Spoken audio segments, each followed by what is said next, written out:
मैं हूं परवेज और आप देख रहे हैं हमारा YouTube channel discover the truth. जैसे कि आप लोग जानते ही हैं, अभी हाल ही में भारत के अंदर में 5 राज्यों में चुनाव हुए। मणिपुर, उत्तर प्रदेश, उत्तराखंड, पंजाब और गोवा।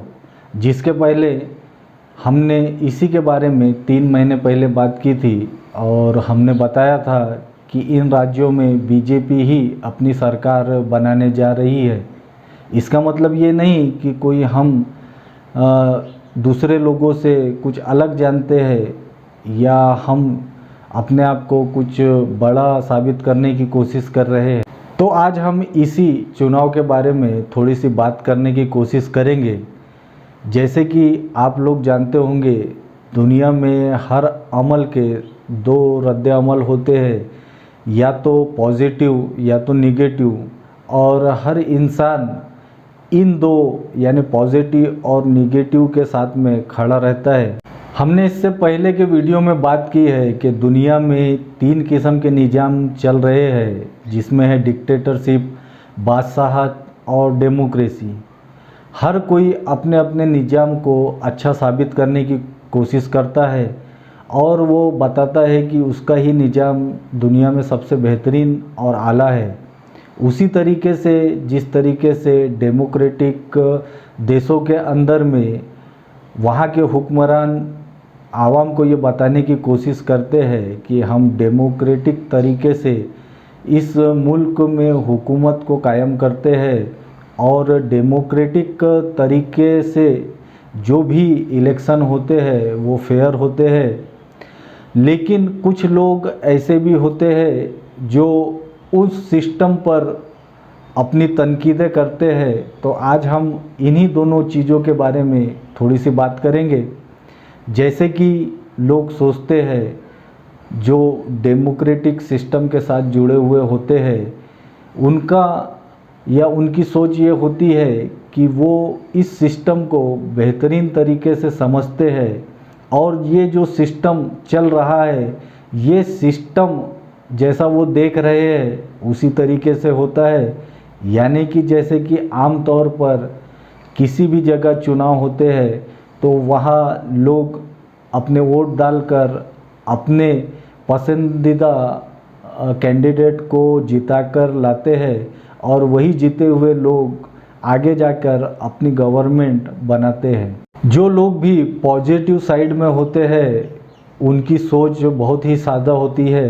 वो इस किस्म से सोचते हैं कि किसी भी पार्टी के तरफ से जिन लोगों को भी टिकट दी जाती है उनका लोग और पार्टी प्रचार करते हैं और आवाम को जो कैंडिडेट भी पसंद आता है उसे वो वोट करते हैं और उन वोटों की बदौलत वो जीत के आता है और वही अपनी गवर्नमेंट बनाता है। लेकिन इन सादा लोगों को इस तरीके का भी अनुभव मिलता है कि इन कैंडिडेट के जो पार्टी के तरफ से नॉमिनेट किए जाते हैं उनमें इन आवाम का कोई भी दखल नहीं होता। उसके बाद जिस किस्म से भी इन कैंडिडेट के ऊपर में करोड़ों रुपए बहाए जाते हैं और आज के दौर में मीडिया के दौर में जिस किस्म से मीडिया में इनका प्रचार किया जाता है वो एक अलग बात है।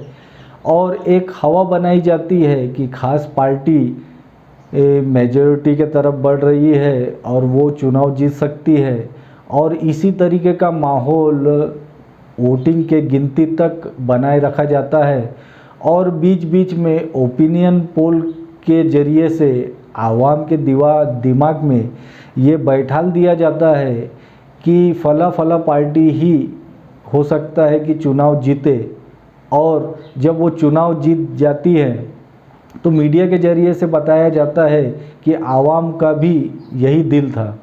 और जो भी इस सिस्टम के क्रिटिक होते हैं वो अक्सर दलील इस बात की देते हैं कि दुनिया भर में जहाँ पर भी डेमोक्रेटिक इलेक्शन हुए, जैसे कि हिटलर, सद्दाम हुसैन और भी जगह रसिया, चाइना या अमेरिका, जो कि सबसे बड़ा डेमोक्रेटिक मुल्क है दुनिया में, वहाँ पर भी लोग कहते हैं कि ये डेमोक्रेटिक सिस्टम उतना प्योर नहीं है जितना बताया जाता है। यानी कि इसका मतलब ये कि कुछ लोग मिलकर ये सोचते हैं कि कहाँ कौन राज करना चाहिए और उसी हिसाब से वो प्लानिंग करते हैं और अपनी बनाई हुई प्लानिंग को वो इम्प्लीमेंट करने की कोशिश करते हैं और आवाम को बेवकूफ़ बनाने की कोशिश करते हैं कि ये जो भी लोग जो गवर्नमेंट चला रहे हैं ये उनके मर्जी के मुताबिक के लोग हैं, जबकि ऐसा नहीं होता। तो इन दोनों पहलू को अपने नज़र के सामने रखते हुए आप खुद सोचने की कोशिश करें कि क्या सेंट्रल की गवर्नमेंट ये चाह सकती थी कि उत्तर प्रदेश में बीजेपी के अलावा कोई गवर्नमेंट बनाए, या पंजाब में, या गोवा में, या उत्तराखंड में, या मणिपुर में। यही बातें हैं जो आवाम ने सोचना चाहिए। आप उसको दोनों पहलू से सोच सकते हैं, लेकिन अक्सर कुछ लोग ये ज़रूर चाहेंगे कि जिस तरीके से वो सेंट्रल में है उसी तरीके से वो स्टेट में भी रहे, और ख़ास करके ऐसे बॉर्डर एरिया पर जहाँ पर दुश्मन का ज़्यादा ख़तरा है वहाँ पर वो नहीं चाहेंगे कि उनके अलावा किसी और की गवर्नमेंट बने। जबकि कुछ लोग ये सोचते हैं कि अलग अलग पार्टियां भी चुनाव जीतती है, लेकिन गुमराही इसी बात की है कि लोग भले ही अलग अलग दिखे लेकिन ज़हनी तौर पर वो एक ही जैसे होते हैं। जो उनके मुताबिक के लोग होते हैं वही चुनाव क्यों जीतते हैं, ये आवाम को सोचना चाहिए। हो सकता है कि दोनों पहलू अपने अपने तरीके से सही है, ये लोगों को सोचना है। आज हम बहुत दिनों के बाद में अपना वीडियो बनाने की कोशिश कर रहे थे, इसीलिए सोचते हैं कि वीडियो छोटा सा रहे। आगे आने वाले दिनों में हम और बात करेंगे। अगर आपको हमारा ये वीडियो पसंद आए तो उस सूरत में आप हमें लाइक करिए, शेयर करिए, सब्सक्राइब करिए और हमारे साथ बने रहिए।